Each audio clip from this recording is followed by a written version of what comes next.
All right. Well, hello, viewers and listeners. Welcome to the High Vibe Tribe. Actually, it's the Mind, Body, Spirit Network's High Vibe Tribe Q&A interview with experts in whatever their field of expertise is in the mind, body, spirit realm.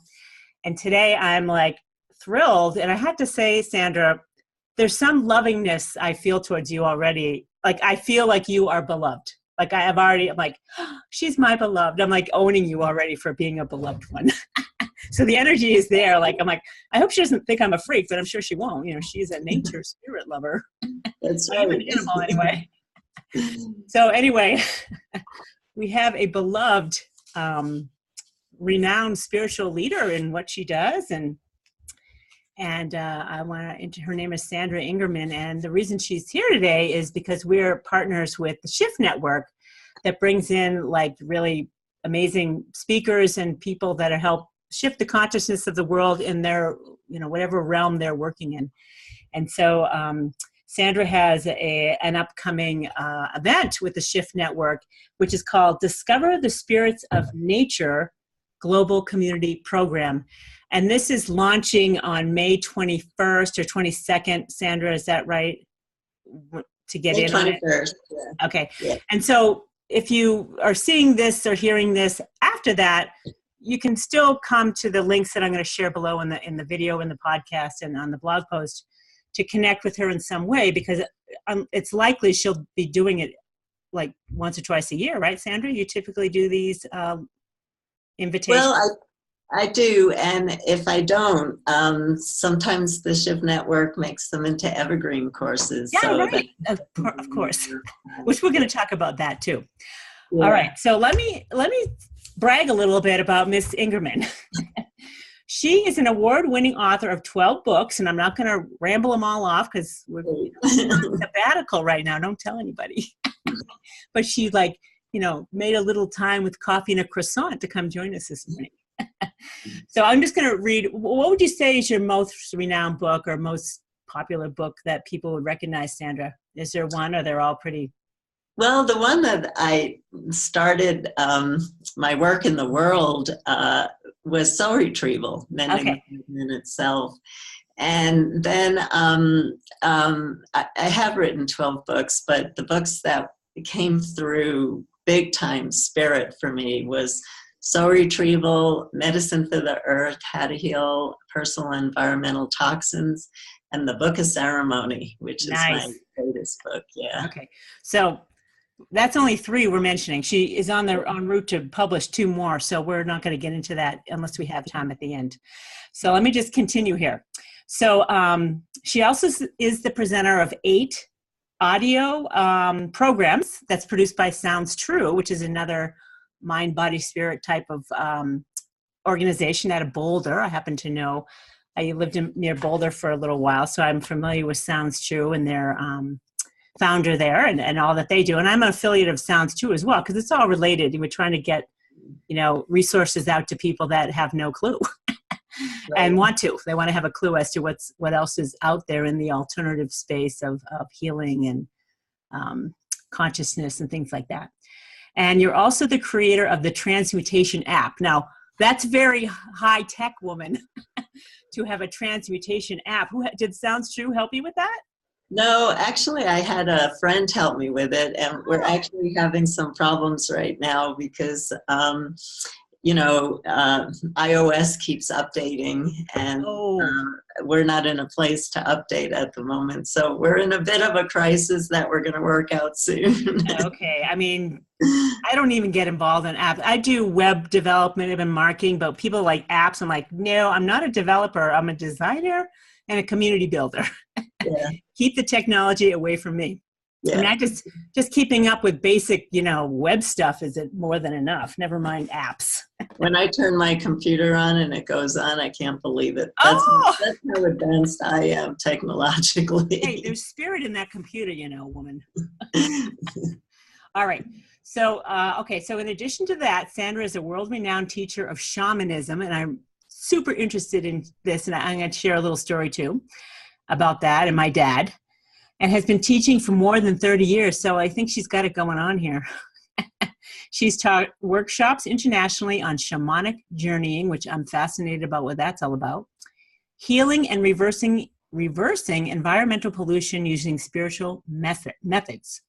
She's recognized for bridging ancient cross-cultural healing methods into our modern culture in ways that address the needs of our times. Now, here's something really impressive.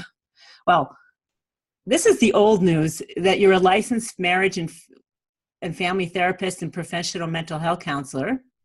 That must have been how you started this all out in that realm, huh, Sandra?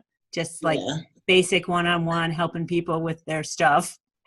Yeah. And she's also a board-certified expert on traumatic stress. That's huge. I could have used you 15 years ago, woman, let me tell you. I still need myself. Oh, okay. All right. I'll see if I can hook you up with somebody. This is really huge. She was awarded the 2007 Peace Award from the Global Foundation for Integrative Medicine and was chosen as one of the top 10 spiritual leaders of 2013 by Spirituality and Health magazine. That's huge, woman. Congratulations. Thank you. Yeah. To you. And last but not least, she has in addition to 2 new books coming out, she's joined in partnership with Renee Baribeau. Did I say that right? Yeah. And she's doing this very cool 30-minute podcast called The Shaman's Cave. Sign me up. I'm going to put on my bear suit, get into a sweat lodge and listen in. Yeah, we do it every Sunday. We just have fun. It's not scripted. We just chat. We go all over the place. We lead ceremonies. We laugh. We have fun. We just give so much information in 30 minutes. People have to listen to the podcast 5 times to get it all. That's awesome. I mean, I could carry on with you for hours, no doubt, but we're going to try and keep it 45 minutes today, gang. So if we have to cut short, I'll let you know we got to cut it short. We can always get her back if she's not traveling the world, healing the elephants, or talking to octopuses. All right. So I think we got to set the foundation here, woman, because not everyone knows what a shaman is. Sure. And I want you to kind of explain to us what that is. And I just have to let you know, my dad came to visit me in Boulder and had this women's networking group. And I said, just come with me, Dad. He'll be fine. He's like 84. I'm like, you'll be fine. He ended up sitting next to a woman who's a shaman. And he was fascinated with her. So today I said, oh, Dad, I'm talking to a shaman today. And he's asking me all these questions like, well, let me talk to her and I'll answer your questions later. So my dad's fascinated with shamans as I am. So please tell us, what is a shaman, really? Well, let's start with the practice of shamanism. The practice of shamanism is the oldest spiritual practice known to humankind. It's universal. And what a lot of people don't understand in our modern day culture is that shamanism was practiced all over the world. You know, people think it's Native American or South American, but every culture practiced shamanism. And the practice actually dates back over 100,000 years. So everybody listening right now, you have ancestors who practice shamanism, and shamanism is part of your ancestry. And so it's a spiritual practice where everything on the planet is seen as alive. And to me, shamans are gardeners of energy, where they go in and they look at harmonious energies and how do they work them through and transform them and dismember the disharmonious energies and create the harmonious energies. And so shamans have always been seen as healers, psychotherapists, storytellers of their community. And a shaman, the word shaman itself comes from the Tungus tribe in Siberia. And depending on what anthropologist you talk to, you'll get a different definition. But I like to use one who sees in the dark, one who knows, healer. You know, those are some of the more common understandings of a shaman. And shamans perform ceremonies. They perform ceremonies to welcome children into the world, marriages, every transition, to honor the phases of the moon and the sun, the seasons. and to ask for blessings, releasing pain. The list goes on and on. I could talk for an hour just on ceremony.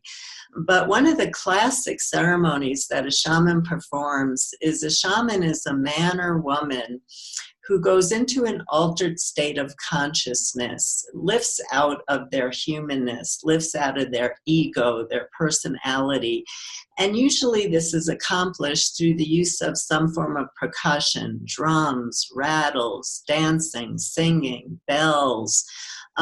In parts of the world, such as Central and South America, plant spirits are used to give a visionary experience. But when you look in most shamanic cultures around the world, some form of percussion is used, which science now understands changes our brain waves so that we go out of the thinking mind and we move into our spirit self. And once we're in our spirit self, we have access to what's called non-ordinary reality, the unseen realms. The Australian Aborigines call it the dream time. The Celtic people called it the other world. And so the shaman is a master and mistress of being able to step out of an ordinary state of consciousness and go into these magical realms where there are wealth of what we call helping, compassionate spirits. And they're deceased, they're transcendent, they've crossed over, but they take a form out of compassion for us. And they take a form as an animal or a plant or a tree or an ancestor or a teacher, such as mine is Isis or Merlin, or a religious figure. Many people have Mary, Jesus. They take a form to be able to help us, to bring guidance into our lives, to heal us. And so in shamanic cultures, it was the role of the shaman to meet up with these helping spirits who have such a different perspective on the human condition than we do, because they're not walking the earth. They're looking down on us from the transcendent realms. And so they can see what's out of harmony and they can see how to help us. And so in traditional cultures, it was the role of the shaman to journey to get guidance for the community, to perform healing for the community, and to also keep harmony between the community and nature, so that, you know, the environment was pristine and was honored. In today's world, the beauty of shamanism is it's been around for 100,000 years, but it keeps changing to meet the needs of the people. And we can no longer have a shaman of New York City or a shaman of Santa Fe or San Francisco. And so with the evolution of consciousness, now we're all practicing shamanism. We don't call ourselves shaman. It's bad luck to call yourself a shaman because it's seen as bragging about your power. Oh. And so your community calls you a shaman. If you do good work, your community says, go see the shaman over there. But a shaman, if you ask a shaman if they're a shaman, they'll say no. Right. Which is a sign of a good shaman, right? A sign of a good shaman. And so now we're doing those journeys into the unseen realms. So I just wanted to kind of give a bit of an overview before, Liz, you want to move on or have a comment to that? Well, I do have some. So a shaman is kind of a little different than a medicine man or woman, right? Or are they similar? They're similar. It depends on the culture. You know, the thing is that shamanism around the world has certain core foundational practices. Okay. But some of the individual practices differ culture to culture. When you look at the anthropological literature, the definition of a shaman is a man or woman who does travel into these unseen realms to work with helping spirits. And so some people, it's a bit of a controversy today. You know, we get so caught up in our minds. Yes. Some people say that, you know, and Native Americans or cultures who do what are called medicine work aren't shamans because maybe they don't journey, they have different ways of working. But to me, I'm more an intuitive right brain type. So I don't get into these discussions. It's, are you working with the unseen realms to get guidance? Are you working with the unseen realms to get healing? Are you in harmony with nature? Are you talking to nature? And are you watching your words, your thoughts, your daydreams? Because from a shamanic point of view, shamanism is also a way of life. And our words and our thoughts and daydreams are creating the world we live in. So if you're doing this work, you're doing shamanic work. And I don't get caught up in a lot of the controversy that's out there these days. Yeah. That's more coming from the mind. Yeah. Well, there's definitely, I study Dr. Hawkins, Dr. David Hawkins. You know of him? Yeah, of course. Okay. So are you in Santa Fe? Yeah. Okay. He was in Sedona. That's not that close, but close enough. Same. Close enough, yeah. Oh, Sedona's Arizona, not New Mexico. Anyway, yeah. So I'm a student of his, and I always like to understand levels of consciousness because I've gone through high and lows, like, you know, a spiritual emergency. You may be aware of those. Yes, yes. I've had a few of them. Okay. But so it brought me to Dr. Hawkins' work. And one thing that he did in one of his lectures, which is good for people that are skeptics about this, possibly skeptics think you're like nutty, which like 10, 15 years ago, I would have thought, well, you're a little nutty, but I understand differently now. And Hawkins did a calibration on stage about the existence of spirit guides. And he held strong as they are true, but you just have to be careful about, and there's something I read that may be related to this. You got to pay attention to what type of guidance you're getting. What's the level of consciousness of the guidance you're receiving? And I'm pretty intentional. Like my intention is to always receive higher guidance of higher consciousness. And, if it's neutral or higher or below, if it's like, if you feel it's your perception too. But anyway, you did mention something about in this upcoming event, there was a little quote here that says, maybe you can talk about this. Find out why it's time for us to use discretion about the fields of energy we're stepping into and how they impact our emotional and physical health. Is that kind of related to what we're talking about, Sandra? Or is that different? Not exactly, but I can start with what you said and move into that particular aspect if you'd like. Okay. Although I was going to maybe we'll get back to that because I wanted to finish the groundwork first before we get distracted. So there are different types of shamans, it seems, right? Like there's earth shamans and people that specialize in that. Yeah, people specialize. There are different causes in illness and shamanism. There's soul loss, where through trauma, a piece of your vital essence leaves your body in order to survive the experience. And in shamanism, the shaman's role is to be able to look for that part of your soul that escaped. Soul retrieval is actually a good thing that happens to us. If I'm going to be in a car accident, the very last place I want to be at the point of impact is in my body. So my psyche has this brilliant self-protect mechanism. I go away while the trauma occurs. But from a shamanic point of view, that soul part, that piece of our vital essence doesn't return on its own. And so the shaman needs to go out and look for it and to physically return it to the body. Another cause of illness in the shamanic point of view is where we get power loss, and that brings about chronic illness, chronic depression, chronic misfortune. And so a shaman might have to journey and find a volunteer power animal, or what we call guardian spirit or helping spirit, that's willing to come into your life to fill you with power and bring back your health.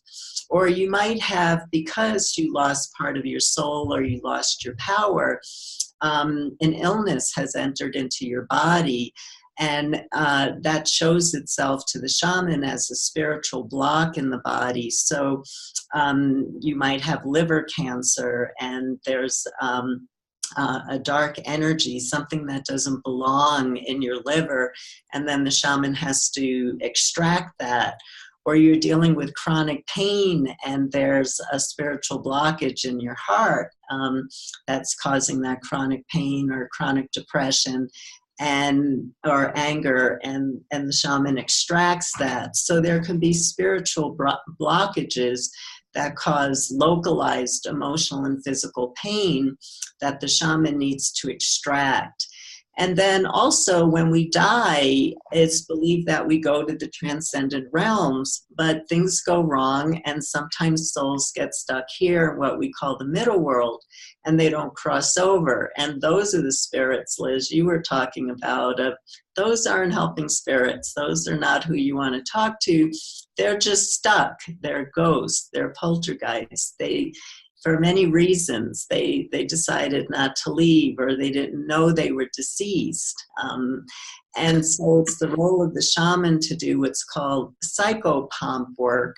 Psychopomp work is a Greek word, it means conductor of souls, and the shaman helps the soul go home again. And then there are shamans who specialize in ancestral work. So these are different aspects of healing work that I do most of these methods, but there are some methods like depossession, when a walking ghost comes into your body. I can do them, but it's not my passion, it's not my real gift. So I would not say I specialize in possession work. And so when you go into a shamanic culture and you say, oh, I'm dealing with this, the community might say, oh, you should go see that shaman over there. That's their specialty. Cool. And so that was a real quick summary of the different forms of illness. And so you find shamans around the world or in a specific community that specializes in one or two or three of those methods, and then would refer you to another shaman for more healing help. Cool. So the woman I spoke of earlier, she does shamanic work on the land of where you live. Yeah, and I teach that too. Okay. Because the land can lose its soul. And I've written about that in 2 of my books, and I teach people how to return. I've written about it in 3 of my books, and I teach people how to do ceremony to return the soul of the land. And do you feel that's effective, and you can feel the energetic shift of that, or what's going on there? Unbelievable, where you're on land that feels devoid of any kind of energy. There's no animals. You don't hear bird songs. Something's not right. It doesn't feel alive. It doesn't feel vibrant. We do a soul retrieval for land, and animals come back, and birds come back. And wow. There might have been a lot of violence on land, and so extractions or psychopomp work needs to be done. So I teach how to do shamanic work on the land. I teach people how to do soul retrievals for their home, how to do soul retrievals for their offices. That's what I mean by shamanism evolves, because the beauty of shamanism is it adapts to deal with the issues of our time. So we're doing ceremonies today that shamans didn't have to do 100 years ago because the issues they were dealing with were different. Yeah. And now you didn't have to work on the land in a shamanic culture because the land was always being taken care of by the community and the shamans spiritually. But today, that's not happening. And right. So now we have to broaden our perspective on what parts of life on earth we need to do healing work for. So I assume you're not doing like one-on-one work with people anymore. You're really more of a teacher and helping bring shamans along training? Yeah, it depends on where my life is. I still like working with people because in order to teach, I teach from my experience. I don't teach from what I learned. I teach from my experience. Right now, I do some remote work. When I'm teaching a lot, I stop my practice. When I'm taking breaks, I do remote work for people. Now, do you bring yourself into these altered states to get the information that you need when you're working one-on-one, as an example? Yes, yes, Okay. absolutely, yeah. And the person that you're working on, are they aware that you're kind of going into an altered state, or you still appear to be present, or how does that work?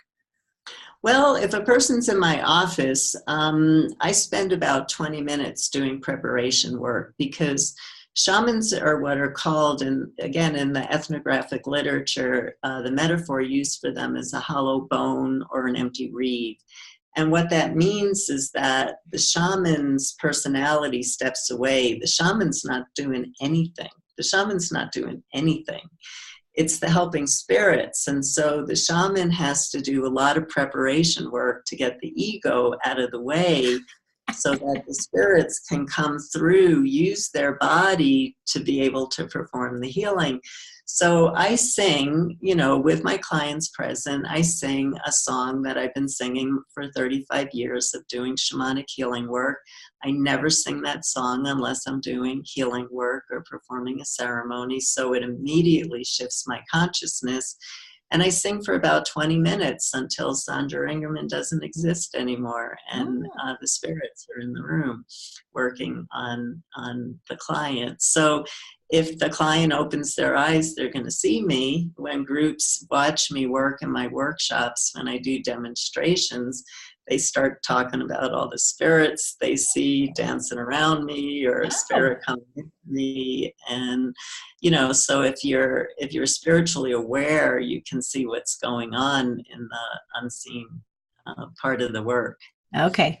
So are you communicating anything during this process? You're just a presence, allowing the healing energies to kind of do their thing, or what? Is there any communication going on at all? Or? Yeah, well, I'm a trained psychotherapist, so I haven't been able to let that part of my work go. Well, I think, people need to hear that. It's good to hear what you're, right? Yeah. Yeah, so first of all, I prepare the client. I let them know everything that's going to happen because people today, we can easily move into a fear state with the unknown. So I want to make sure people are comfortable with me. We have a lot of time to chat until I see people loosen the grip on their chair. When I see them loosen the grip on their chair, then I go into how we're going to work. And, I prepare them. I tell them I'm going to sing, I'm going to work with my spirits. And then depending on what healing method I get, this is the method, this is what you're going to feel, this is what I'm going to do.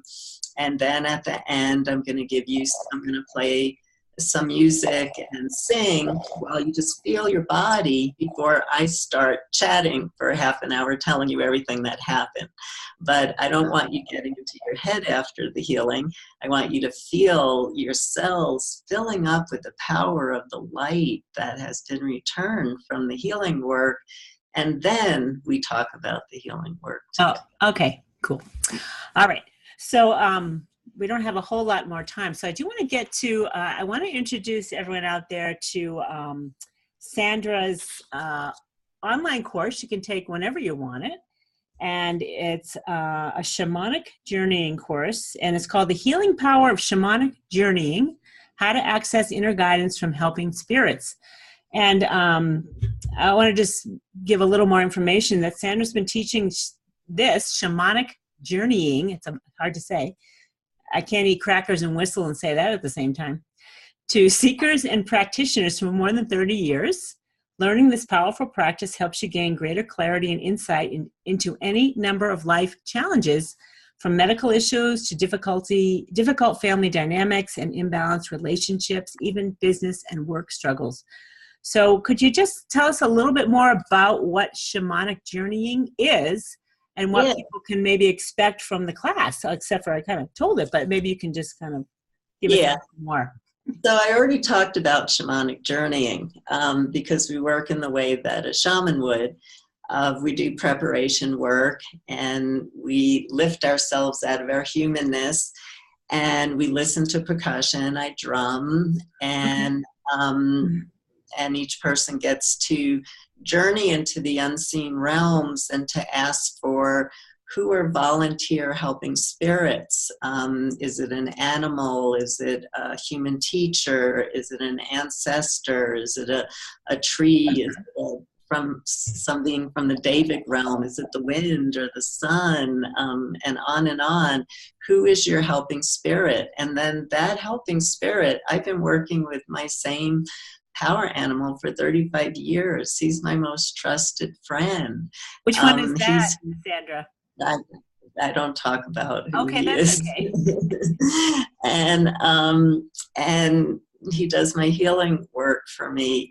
And Isis helps me. She helps me design my workshops and works with my groups. She's more into, let's work with the global community. This is what the global community needs. Where my regular power animal is, this is what you need. This is the healing work that your client needs. So you find that helping spirits come in that have different specialties.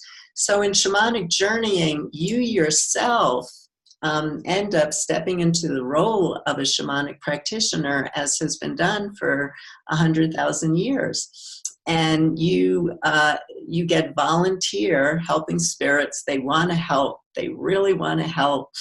And you can ask them questions about your life, about your relationship, about how you can improve the quality of your health. Where should you look for a good job? You can learn how to start doing healing work for others. Your helping spirits can perform healing work for you.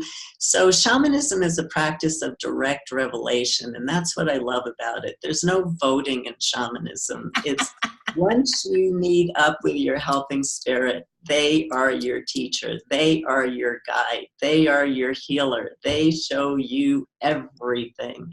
What all I can do as a shamanic teacher is help you find them. And then you're in their loving embrace. And some of them stay with you for the rest of your life. Some of them come and go as you evolve over time. Most people have 2, 3, 4 helping spirits that work in a variety of ways with them. And some people have whole zoos of power animals and teachers that come in. It really depends on how they volunteer. So in the course that I taught for the Shift Network, it's all about how do you find your helping spirits, and each week are different ways that you can work with your helping spirits. And because the environment is such important work with me, I bring the environmental work into that course too, of working with the helping spirits, of how we can help, how we can use spiritual methods to help restore the health of the planet, the health of ourselves, the health of nature, the health of our environment. Nice. So, all right, so that's the course that's always accessible, and I'm going to share some links to that. Whoever's, people that are listening in here or watching or on the blog, wherever you are, all over the social media, there will be a link to that course you can check out. And I think it's super interesting that you're going to teach people how to, there's so many ways, I have experienced communication from spirit through clairvoyance, clairaudience, clairsentience. Do you talk about all those different ways to receive the information as well? Yeah, you have to, because I've taught way over 10,000 people how to journey. At this point, 15, 20,000 people had a journey. And in our culture, we live in a visual culture. Everybody wants to see the movies. I don't see anything in my journeys. I'm clairaudient and I'm clairsentient. Wow. And so from day one of teaching shamanism 35 years ago, I keep telling people, stop trying to see, stop trying to see, stop trying to see, because that's the biggest thing that happens in teaching people in the Western world how to journey is when they don't see a movie in their journey, they say, I can't journey. And so that's been my biggest challenge in 35 years, is getting people to open up to all their unseen senses, because shamans are clairvoyant, they're clairaudient, and they're clairsentient. We want to open up all of our psychic senses. Well, I'm glad that this came up, because I felt when I had a quantum spiritual awakening, and I knew it was quantum because I'm like, holy crow, I am not in Kansas anymore. And I use that a lot because it's just, it's a totally different dimension. And I opened up to all of the senses, but I felt like clear knowing was the most powerful, because there was no perception, interpretation. It was just boom. I'm like, whoa. Right. I felt that was, because I'm clairvoyant and I see a lot of stuff, and half of the stuff I can ignore because it's garbage. I'm like, oh, that looks like garbage energy to me, and I just imagine, if you still have screwy energy going, you're going to get stuff that's screwy. So you can't necessarily trust it all. But that clear knowing is like, whoa, that's super powerful. You definitely got to get the head out of the way of that, and your past and everything else. Yeah. My biggest way of getting into clear knowing is drinking a cup of tea in the morning. Oh my God, when I download, you would not believe. Really? You would not believe how much information, how many of my books have been written just from a cup of tea. And it's all there. Okay, any particular flavor tea there, Missy? Well, as I keep aging, because I started teaching what are you talking about? Now I'm in my 60s. I have to, I stick more to herbal teas. Oh, yeah, okay. So a mix. There's not one secret tea. No, it used to be a really strong cup of coffee, but. Oh, all right. So, okay. So I want to talk about the course, and I really want to talk about this global initiative you've got going. Yeah. And, okay. So let me just read it again. This global initiative is called, and this is what she's partnering with the Shift Network, the Discover the Spirits of Nature Global Community Program. And it's going to start on May 21st-ish, 2019, soon. So I do want to cover that because it's likely you will still be able to be a part of this initiative beyond this, what's going on now, because that's just what she does. Yeah. So Sandra, tell us a little bit more about this. Yeah. Well, I actually, now that I'm 35 into teaching shamanism, I wish I started with this work. I think it would have helped people journey more. Oh. And so let me give you a little bit of background of this work, and we could go over time. So okay, good. That's fine. It's good stuff. Let's not stress about that. Okay, good. So in a shamanic culture, everything in the landscape was seen as family. All the animals were seen as family, the trees, the plants, the insects, the fungi, the microorganisms, the land, the sun, the moon, the galaxies, the wind, the water, and I'm sure I'm missing something, but everything was seen as family. And that is so huge. I'm like, that is beautiful. I love that. My heart is like, oh, I love that. Okay. Well, and you can see what's happening to people in this course. And so they talk to everything like a friend, just like I'm talking to you, Liz. They talk back and forth. And so I felt I really wanted to teach a course. And so this 6-month course started with a 7-month course. A 7-week course, a once a week, 7-week course. And that's the prerequisite. So the Shift Network bundles these together, where I taught people how to connect with the spirit, the nature where they lived. And so in our Western world, we're used to running up to a tree and hugging it and saying, do you have a message for me? Oh. Or if a rainbow appears in the sky, do you have a message for me? And what I wanted to teach is something different. Let's create friends in our landscape. So let's start. If you want to walk up to a tree, let's start with, may I step into your field of energy? Get consent. Just don't run up to it and hug it. May I step into your field of energy? And just get consent. And introduce yourself and say, I want to learn about you. Will you tell me about your history? What's your life been like? What's your family of trees been like? And then, can I tell you something about me? And so this is what we did for 7 weeks, where we worked with local nature beings where we live. But then we would use shamanic journeying as a group to sometimes take what I would call spirit boats, where we could travel all together to the elephants in South Africa and ask them how and start to get to know them and let them get to know us.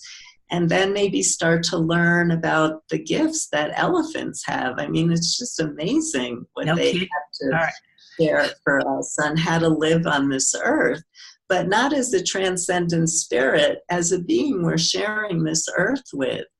And then we did a ceremonial work, such as going to the coral reefs and emanating love, and speaking to the coral reef as friends, because the coral reefs are dying, and you know, everything that's alive has a very important energetic signature that it contributes to the web of life. So it's not okay for us to not honor these beings who are starting to lose their life because of all the environmental changes.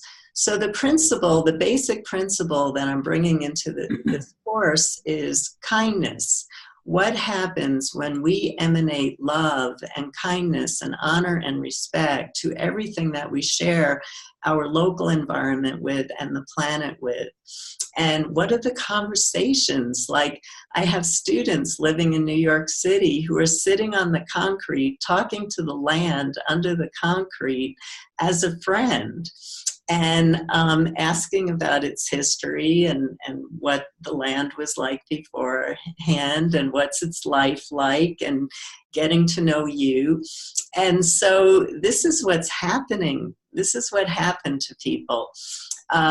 Some people got stuck in the suffering of what we're doing as humans to the environment. But what happened for most of the group was, number one, more animals and birds and beings of all kinds started moving into their land, because this field of energy, this welcoming field of energy, had been created. And people reported that they felt like they were in their bodies for the very first time in their life, and that they were grounded to the earth for the very first time in their life. And as a group, it was fascinating. We had a very large group. It was fascinating how to watch how one by one we would find a way into a portal just through our friendships, developing friendships with the bees and the birds and the trees and the plants and the fungi and crystals.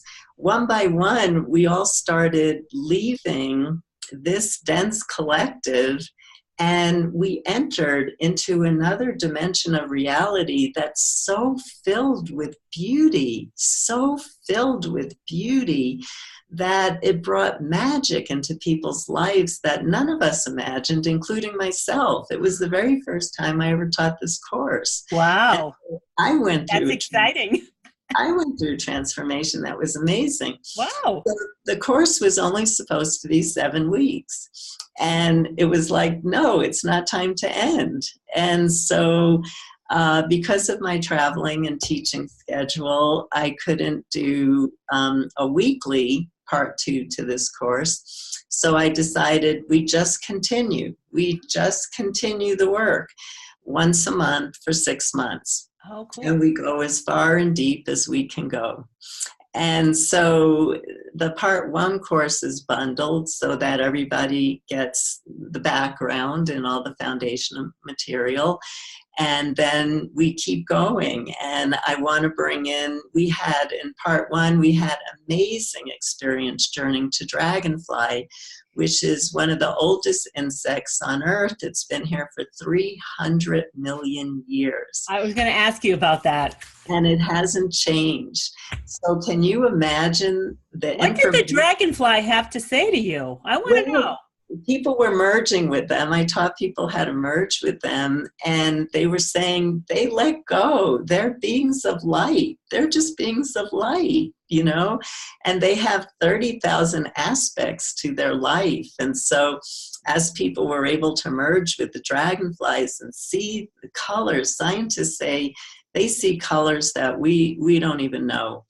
They see things that we don't even know. So we had the direct experience of seeing out of their eyes. Now in the 6-month course, I want to move on to octopuses. We're going to go back to dragonfly, but we're going to work with octopuses because scientists are so amazed by them. They're not even sure they come from here. There's no other being like them on this earth. And their whole body is just neurons, and they're incredibly intelligent, gifted beings. And imagine to create a friendship with them. So it's different than working with transcendent spirits where you're asking for guidance and healing. This is where we're actually working with the beings we share this planet with right now who are alive with us, and developing friendships where we share kindness back and forth, we emanate love back and forth, we share our histories, what our life was about, and people have whole new friends and family and are grounded on the earth. And so it's just amazing, just amazing work. And then the ceremonies that we can do to the troubled places in the world, where we do go as a group with kindness and with love, and meet those beings and share with them, is part of the course too. Now, are you doing like retreats to physical areas of, traveling together yet, or is that going to come up? You never know how this all evolves, because this was the first time I taught the course.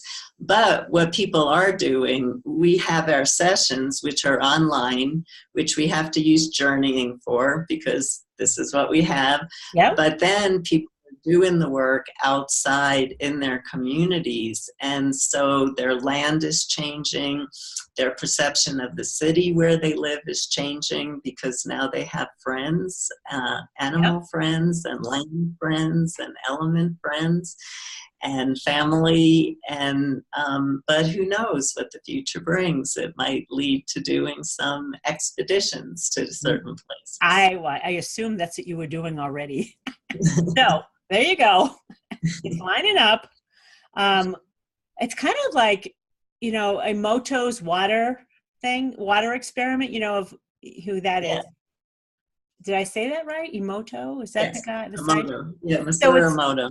It's, you guys are doing similar work in that you're emanating love, and you're, things that are animals in nature are already naturally loving. Right. Presumably. Well, maybe not all of them. They're all of higher consciousness, An alligator is going to cut you in half if it can, or a crocodile.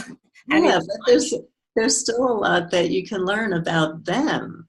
And so in shamanic cultures, there was such communication.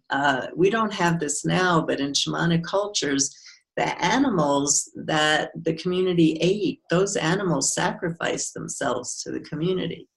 Because again, they were family, and it was like, I am going to sacrifice myself so that you may live. The trees sacrifice themselves for the buildings. And so only trees that were giving permission to be used for buildings were used. And so where we're not there yet, but Right. that's kind of where we want to get to, where there's more of an interaction. And I saw in a vision many, many years ago that it was the plants that taught the shamans about shamanism.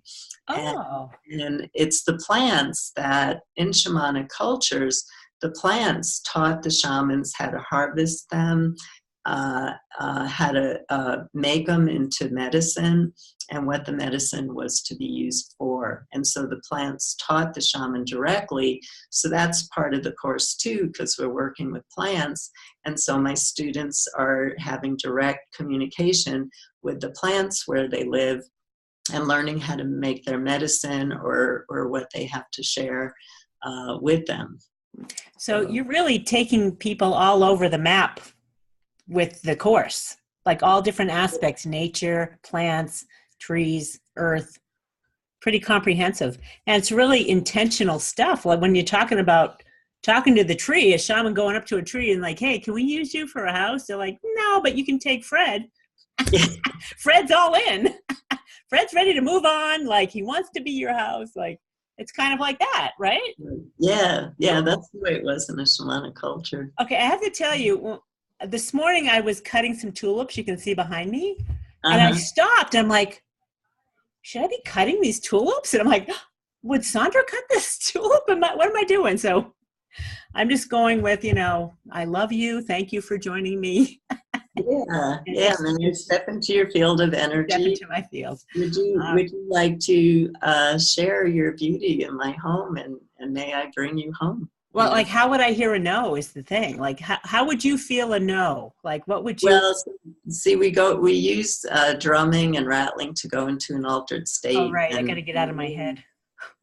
Then get out of your head and start having a heart connection and getting that sense of knowing that you were talking about earlier. I love that. I mean, if we could all sign up for having, even I've had just a few experiences of that. They're amazing.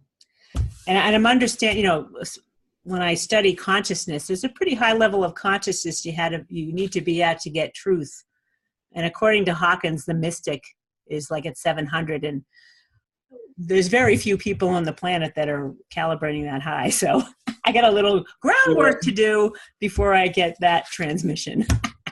All right. So, well, we'll have to have patience with ourselves. I'm good with it. I'm like, I'm in no hurry. I've traveled, I got huge gifts at higher levels of consciousness. And I'm like, you know what? I'm like good. And the other end of it wasn't so much fun. So I'm like, you know what? I'm just going to go build my foundation little by little. It's all good. Okay. So I want to do one last thing. There's a great quote. I mean, if you read the links that I'm going to share here, gang, and people listening in and watching, this woman is beloved. And here's one testimonial from Dr. Judith Orloff, who's pretty well known in her field. I recognize her name. I don't fully know what she does, but she says, Sandra Ingerman is a profound and wise teacher. She's a rare jewel of a being and a teacher. Don't wait a minute more, learn from her. So I think, you're going to see tons of testimonials like this for Sandra in her courses, in her global community. And is there any final thoughts or words of wisdom you'd like to share with our listeners? How can we participate? Yeah, well, I'm just like everybody else, and I'm authentic, and so so I'm human in the course, and we do this together. We're working on this together. I'm not an expert. We dive in together, and I communicate, and I'm very present on Facebook with my groups, and we converse every day, and so. It's really important to understand that in a time where there's so much hopelessness about what's going on the planet, of whether you learn shamanic journeying to work with the transcendent spirits through one of my online courses, or you work with a teacher, or whether you work with me to speak to everything that we share the planet with what's alive, the spiritual work we do makes such a big difference, and we've seen it. And I don't have the time to share it now, but I have some of these experiments on my website we have conducted scientific experiments showing that we can transmute polluted water. We can change the nature of GMO food. We can heal plants at a distance. They get our healing. And so it is important to take action in the world right now, social action in the world right now to make change. But please don't discount the spiritual work that we do, because the spiritual work that we do creates an invisible world of substance. And it's known in every spiritual tradition that before anything manifests into form, it has to start as an invisible world of substance. And so we start weaving a new web of life into being that starts to take the place as what's not working is falling away. And so if you're feeling hopeless in any way, or I don't know how I can contribute right now, these are ways that you can contribute. The spiritual work that we're doing, the spiritual practices, these are powerful ways to contribute and have been used for over 100,000 years to create healing. Nice. Thank you, Sandra. And like Dr. Hawkins, he always says, how can you raise your level of consciousness? Be kind and loving to all living things, period. Just saying the same thing. That's super simple. All kind and loving. Okay, I guess I won't squish that bug I want to get out of here right now or whatever. And do your best. And I went through, some traumatic stuff where I had a hard time loving humanity at all. But I could love animals and babies. So find something that's easy to love. That's where I started. Let's easy to love, right? Start there. That's what I did. Sandra, that's great. Thank you so much. If you guys want to connect with Sandra and her courses, you can find her at the mindbodyspiritnetwork.com/shaman. That's where you're going to find her. And then she has her website as well, sandraingerman.com. Right, Sandra? It's not .org.com. No, it's .com. Yeah. Cool. I thank you so much for taking time out of your sabbatical and joining us today. Yeah, thank you, Liz, and thank you, everybody, for listening. Blessings, and thank you for all you do.